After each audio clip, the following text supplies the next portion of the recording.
Hello दोस्तों, स्वागत है आप सब लोगों का हमारे YouTube चैनल फटाफट पढ़ाई में। दोस्तों, आज इस वीडियो में हम लोग एक बहुत ही इम्पोर्टेंट टॉपिक के PYQ करने वाले हैं, जो कि है cell cycle and cell division.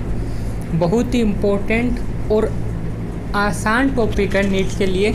अगर मैं बात करूं, पिछले ही साल यानी 2021 में ही इस चैप्टर से 3 क्वेश्चन पूछे गए थे, तो अच्छा और आसान है। चलो हम लोग इसका पहला क्वेश्चन शुरू करते हैं। देखो, सूची 1 और सूची 2 को मिलाना है और सही विकल्प चुनना है। इसमें जो है सूची 1 में हम लोगों को सेल साइकिल की कुछ प्रावस्था दे रखी है। तो सबसे पहले मैं आप लोगों को सेल साइकिल की प्रावस्थाओं का सीक्वेंस बता देता हूँ। सेल साइकिल जो है वो जीवन फेज से शुरू होता है और जीवन फेज के बाद एस प्रावस्था, इसे हम लोग सेंसलेस या सिंथेटिक स्टेज भी कहते हैं। उसके बाद G2 और M। तो सेल साइकिल की प्रावस्था का सीक्वेंस क्या है? G1, S, G2 और M। सबसे पहले हम लोगों को दे रखा है एस फेज। एस फेज जो है सेल साइकिल कोशिका चक्र की वह प्रावस्था है जिसमें DNA रेप्लिकेशन होता है, DNA की प्रतिकृतिकरण होता है। तो इस और ये जो है वो एग्ज़ाम के लिए इम्पोर्टेंट भी है, तो ये याद भी रखना है। याद अच्छी बात है, वरना आप लोगों को याद करना है कि एस फेज में DNA रेप्लिकेशन होता है। तो ए में अपना 4th होगा और ऐसा अपने को C और D में दे रखा है। इसके बाद बी देखो, G2 फेज। G2 फेज में जो है वो मेनली प्रोटीन का संश्लेषण होता है, तो बी में अपना 1st होगा और ऐसा अपने को C और D में से D में दे रखा है, तो D अपना करेक्ट होगा। इसके अलावा भी 2 ऑप्शन और देख लेते हैं। शांत अवस्था को हम लोग कोशिका चक्र की निष्क्रिय अवस्था भी कहते हैं, तो सी में 2 होगा। और जीवन फेज जो है वो एम फेज और एस फेज के बीच की अवस्था होती है, यानी सूत्री विभाजन एम फेज और DNA प्रतिकृतिकरण के प्रारंभ। DNA प्रतिकृतिकरण किस में होता है? एस फेज में, यानी एम फेज और एस फेज के प्रारंभ होने के बीच का अंतराल जो है वो जीवन फेज है। क्लियर है? अगले क्वेश्चन पर चलें। इसके बाद अगला क्वेश्चन अपना नीट 2021 का ही क्वेश्चन है। फल मक्खी की प्रत्येक कोशिका में 8 गुणसूत्र होते हैं और ये 8 गुणसूत्र 2n की संख्या है। यदि सूत्री विभाजन समसूत्री विभाजन की अंतरावस्था इंटरफेज की जीवन प्रावस्था में गुणसूत्र की संख्या 8 है, तब एस प्रावस्था के बाद गुणसूत्रों की संख्या क्या होगी? सबसे पहले आप लोग इसका आंसर कमेंट कर बताएं। अब देखो, अगर मैं इस क्वेश्चन की बात करूँ ना, तो आप में से कुछ लोगों का आंसर 16 यानी कि सी ऑप्शन होगा, जो कि गलत होगा। ऐसा क्यों? क्योंकि देखो, सबको पता है एस फेज में DNA रेप्लिकेट होता है, DNA की प्रतिकृति होती है, तो उस समय गुणसूत्रों की संख्या डबल मत कर देना। गुणसूत्रों की संख्या डबल नहीं होती है। आप यही गलती करोगे कि 8 से 16 गुणसूत्र कर दोगे। गुणसूत्र की संख्या कभी डबल नहीं होती है। अर्धसूत्री विभाजन से आधी ज़रूर हो जाती है, लेकिन डबल कभी नहीं होती है। DNA रेप्लिकेशन जब एस फेज में होता है, तो जो DNA की मात्रा है 2C से वो डबल हो जाती है, 4C हो जाती है 2C से। समझ रहे हो? एस फेज में DNA रेप्लिकेट होने से DNA की मात्रा दुगनी होती है। गुणसूत्रों की संख्या पर कोई प्रभाव नहीं पड़ता है। गुणसूत्रों की संख्या उतनी ही रहती है सूत्री विभाजन में जितनी पहली होती है। तो पहले 8 थी, अब भी एस फेज के बाद 8 ही गुणसूत्र होंगे, तो बी अपना करेक्ट होगा। ऐसे क्वेश्चनों का ध्यान रखना है। जल्दीबाजी में ऐसे क्वेश्चन गलत मत कर देना। ये क्वेश्चन इजी आते हैं, लेकिन हम लोग इनमें सिली मिस्टेक कर बैठते हैं, तो ये हम लोगों को नहीं करना है सिली मिस्टेक। अगला क्वेश्चन देखो, फिर से नीट 2021 का क्वेश्चन है। तारक केंद्रक सेंट्रियोल कब द्विगुणित होता है? तो देखो, ये भी आप लोगों को सीधा सिंपल वे से याद ही करना है। जिस फेज में DNA रेप्लिकेट होता है, DNA दुगना होता है, उसी फेज के अंतर्गत जो है सेंट्रियोल या तारक केंद्रक भी द्विगुणित होता है, अपनी संख्या में डबल हो जाता है। तो यानी कि इसका आंसर भी अपना क्या जाएगा? S phase. एस फेज किस में है? बी में, तो बी अपना करेक्ट होगा। और ये भी आप लोगों को याद रखना है। क्लियर है? अगले पे चलूँ। नेक्स्ट क्वेश्चन है अपना नीट 2020 का क्वेश्चन है। देखो, अंतरावस्था इंटरफेज की जीवन फेज गैप 1 के बारे में सही कथन का चयन करना है। पहला देखो क्या बोल रहे हैं, सभी कोशिका अवयवों का पुनर्गठन होता है। सही है या गलत? मैं कह सकता हूँ गलत है, क्योंकि सभी कोशिकीय अवयवों का पुनर्गठन एम फेज में होता है, तो ये अपना गलत होगा। हम लोगों को सही चुनना है। बी देखो, कोशिका उपापचय सक्रिय होती है। बिल्कुल उपापचय रूप से सक्रिय होती है और इस फेज में वृद्धि करती है, बढ़ती है, ग्रोथ करती है, तो वृद्धि करती है, ये भी सही है। लेकिन डीएनए की प्रतिकृति नहीं करती है। डीएनए रेप्लिकेट जीवन में नहीं होता है। सही है या गलत है? बिल्कुल सही है। डीएनए और सेंट्रियोल दोनों का जो द्विगुणन है कौन सी प्रावस्था में होता है? एस फेज में होता है। तो बी अपना सही होगा, क्योंकि जीवन फेज में कोशिका उपापचय रूप से सक्रिय रहती है, वृद्धि करती है, डीएनए का रेप्लिकेशन इसमें नहीं होता है, तो बी अपना करेक्ट आंसर है। क्लियर है? अगले पे चलें। अगला क्वेश्चन देखो, फिर से नीट 2020 में आया हुआ क्वेश्चन है और बहुत ही अच्छा क्वेश्चन है। देखो क्या बोल रहा है, कुछ विभाजित हो रही कोशिकाएं कोशिकीय चक्रण से बाहर निकल जाती है और कायिक निष्क्रियता अवस्था में प्रवेश कर जाती हैं। इसे शांत अवस्था या G0 कहा जाता है। यह प्रक्रिया किसके अंत में होती है? तो देखो, G0 अवस्था या शांत प्रावस्था को मैं एक विस्तारित जीवन प्रावस्था भी कह सकता हूँ। क्यों? और इस अवस्था में जो है कोशिका न ही तो विभाजित होती है और ना ही विभाजन की तैयारी कर रही होती है, तो इसे हम लोग विस्तारित जीवन प्रावस्था भी कह सकते हैं, या इसे हम लोग कुछ इस तरह से भी परिभाषित कर सकते हैं कि यह कोशिका की निष्क्रिय अवस्था है जो कि कोशिका चक्कर से बाहर हो चुकी है। तो इसका जो अपना आंसर है वो क्या जाएगा? जीवन प्रावस्था ए। तो ए अपना करेक्ट होगा। अच्छा क्वेश्चन है भैया जी, ध्यान रखना, अगर 2022 में अगर इस तरह का क्वेश्चन आ जाता है तो ध्यान रखना, हम लोगों को अच्छे से इस क्वेश्चन को क्लियर रखना है। क्लियर है? अगले पे चलें। अगला क्वेश्चन देखो, नीट 2019 का क्वेश्चन है अपना, G0 प्रावस्था में कोशिकाएं कोशिका चक्कर से बाहर निकल जाती है, तो ऐसा ऑप्शन देख लो। देखो बी देखो, कोशिका चक्कर से बाहर निकल जाती हैं, तो बी ऑप्शन अपना करेक्ट होगा। इसके बाद अगला क्वेश्चन देखो, कोशिका चक्रण की अवस्थाओं का सही क्रम कौन सा है? हम लोगों ने जब पहला क्वेश्चन शुरू किया था उसमें ही सेल साइकिल की बात की थी और उसके सीक्वेंस भी देखा था। क्या? सबसे पहले G1, उसके बाद S, उसके बाद G2 और फिर M। तो ऐसा ऑप्शन कौन सा है अपना? ये देखो, G1, S, G2 और M, तो पहला ही अपना करेक्ट है। क्लियर है? अगले पर चले। अगला क्वेश्चन देखो, बहुत ही शानदार क्वेश्चन है, युग्मित समजात गुणसूत्रों का पृथक्करण किस प्रावस्था में आरंभ होता है? तो क्वेश्चन शुरू करने से पहले मैं थोड़ी सी बात करना चाहूँगा। देखो, हम लोग अर्धसूत्री विभाजन मियोसिस पढ़ते हैं, उसमें हमारे जो है प्रोफेज फर्स्ट आती है, और प्रोफेज फर्स्ट में हम लोग 5 अवस्था पढ़ते हैं। पहली लेप्टोटीन, दूसरी जाइगोटीन, तीसरी पेकाइटिन, चौथी डिप्लोटीन और 5वीं डाइकाइनेसिस। इन प्रावस्थाओं में से हम लोग बात करेंगे जाइगोटीन और डिप्लोटीन की। देखो, जाइगोटीन के अंतर्गत जो है सिनेप्टोनिमल कॉम्प्लेक्स बनता है। जाइगोटीन अवस्था में सिनेप्टोनिमल कॉम्प्लेक्स बनता है, टूटता किस में? डिप्लोटीन में।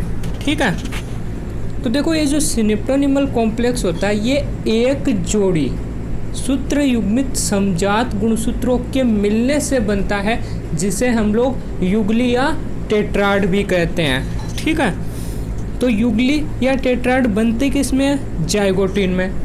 इनका ये टूटती है किस में? डिप्लोटीन में। तो हमारा जो क्वेश्चन है वो है युग्मित समजात गुणसूत्रों का पृथक्करण यानी अलग अलग होंगे, टूटेंगे किस में? तो डिप्लोटीन में टूटेंगे। क्लियर है?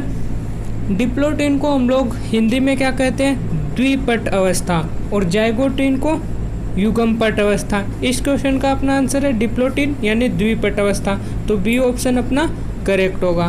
क्लियर है, अगले पे चले। नेक्स्ट क्वेश्चन देखो, नेक्स्ट क्वेश्चन है अपना, कौन सा विकल्प सूत्रीय विभाजन माइटोसिस के दौरान होने वाली घटनाओं का सही अनुक्रम दर्शाता है। पहला देखो संघनन, बिल्कुल सबसे पहले जो है प्रोफेज आएगी, प्रोफेज में गुणसूत्रों का संघनन होगा, उसके बाद केंद्रक झिल्ली का विघटन होगा, तो संघनन के बाद केंद्रक झिल्ली का विघटन है बिल्कुल। उसके बाद में दे रखा है जीन विनिमय क्रॉसिंग ओवर, और आप लोगों को पता होगा जीन विनिमय या क्रॉसिंग ओवर जो है वो अर्धसूत्री विभाजन में होता है, समसूत्री विभाजन में नहीं होता है, तो ए अपना गलत है, ए अपना नहीं होगा। बी देखो सबसे पहले संघनन, उसके बाद केंद्रक झिल्ली का विघटन, इतना तो सही है। उसके बाद प्रोफेज के बाद आएगी मेटाफेज। मेटाफेज पर जो गुणसूत्र है वो मध्य रेखा पर आ जाते हैं, तो मध्य रेखा पर व्यवस्था, ये भी सही है। उसके बाद क्या होगा, एनाफेज आएगी। मेटाफेज के बाद एनाफेज आती है। एनाफेज में जो गुणसूत्र बिंदु विभाजन होता है, काइनेटोक और अलग अलग होते हैं, और गुणसूत्र बिंदु जो है अपने अपने ध्रुव की ओर गति करते हैं, और हम लोगों को दे रखा है गुणसूत्र बिंदु का विभाजन, तो ये भी करेक्ट है। उसके बाद पृथक्करण, और लास्ट में एनाफेज के बाद जो है टेलोफेज अंत्यावस्था आती है, तो बी जो है वो पूरा सीक्वेंस सही है, तो बी अपना करेक्ट आंसर होगा। अगले पर चलते हैं। अगला क्वेश्चन देखो, अगला क्वेश्चन फिर से नीट 2017 का है।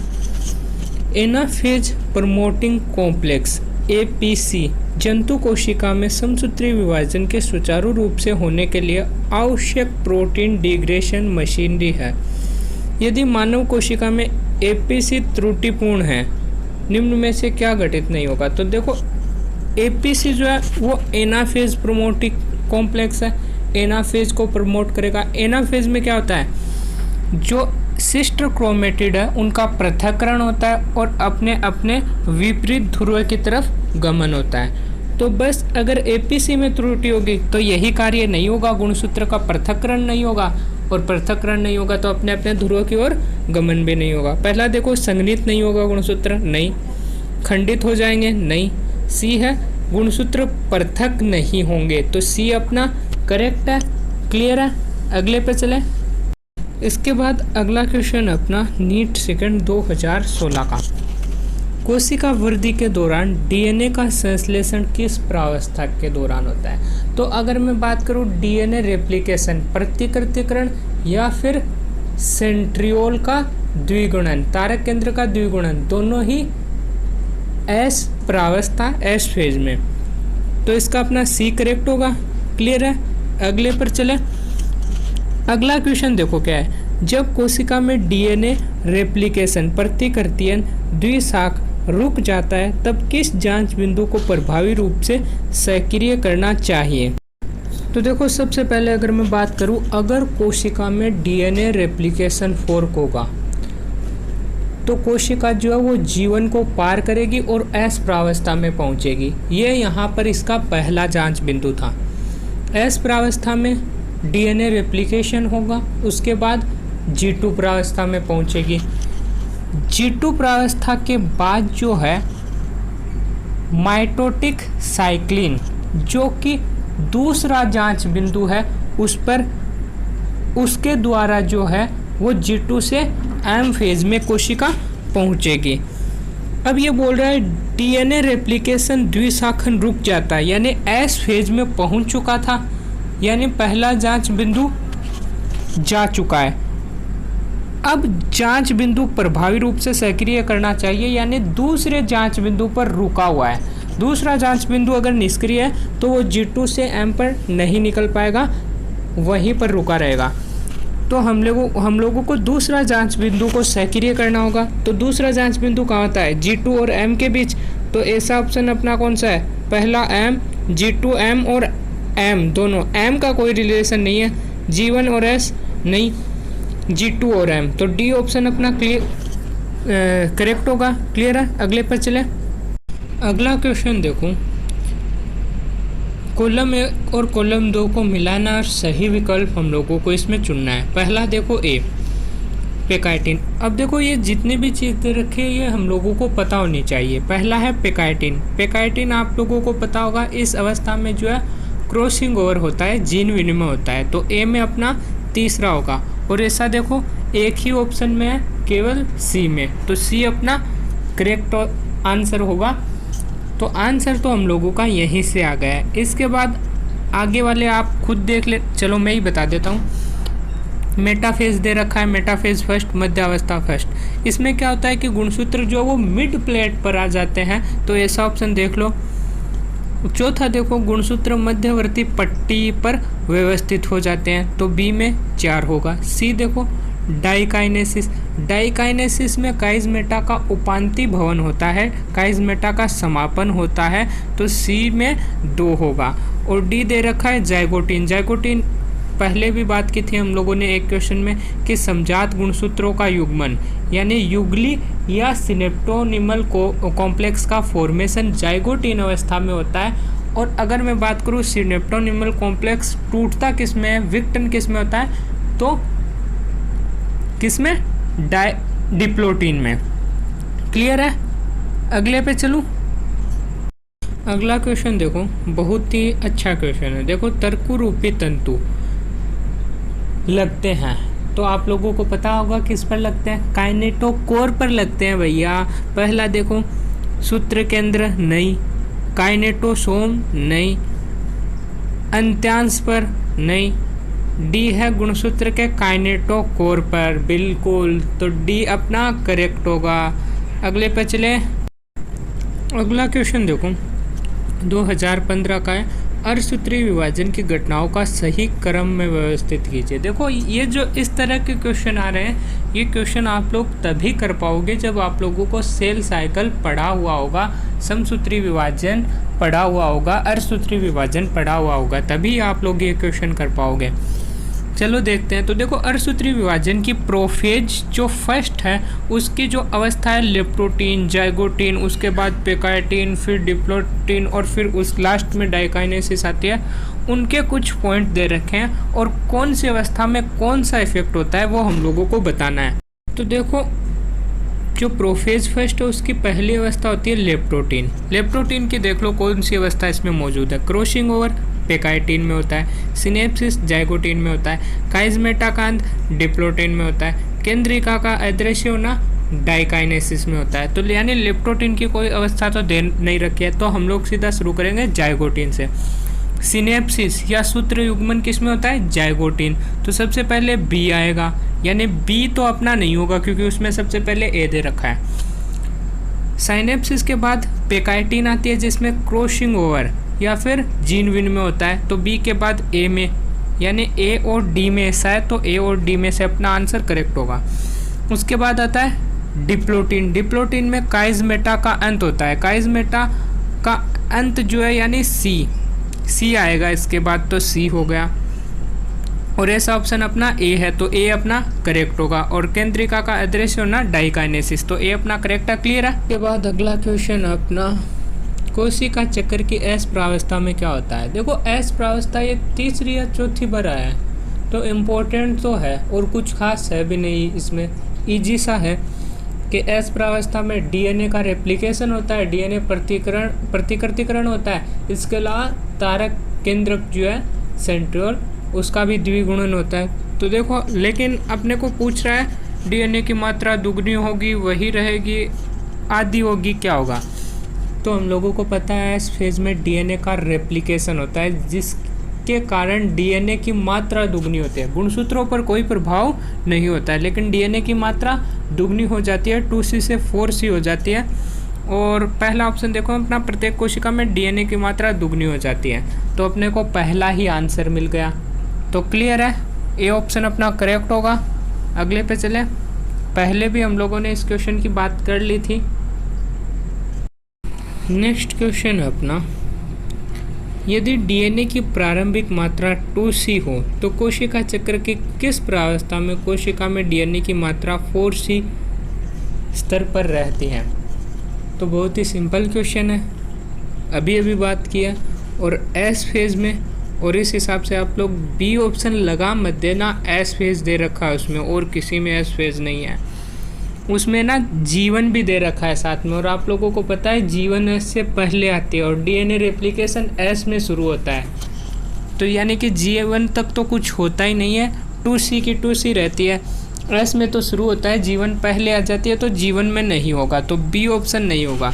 इसका मतलब एस और किसी में है नहीं। लेकिन एस की अगली अवस्था कौन सी है? G2। जब एस में रेप्लिकेशन हुआ है, डीएनए की मात्रा दुगनी हुई है, 2C से 4C हुई है, यानी अब अगली अवस्था में यानी G2 फेज में जाएगी, तो डीएनए तो दुगना ही रहेगा, यानी G2 अपना करेक्ट हो सकता है।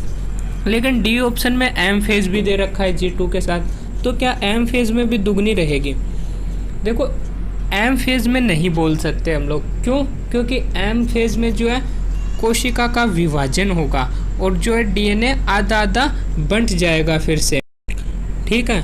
तो इसका हम लोग एम भी नहीं कह सकते हैं, तो इसका आंसर जो है वो केवल G2 ही होगा, तो सी अपना करेक्ट होगा। क्लियर है? क्यों बी नहीं हुआ, क्यों डी नहीं हुआ और क्यों G2 ही हुआ? ठीक है, अगले पे चले। अगला क्वेश्चन देखो क्या बोल रहा है, रिकॉम्बिनेज एंजाइम अर्धसूत्री विभाजन की किस अवस्था में आवश्यक होता है? ऑप्शन है पेकाइटिन, जाइगोटिन, डिप्लोटिन, डाइकाइनेसिस।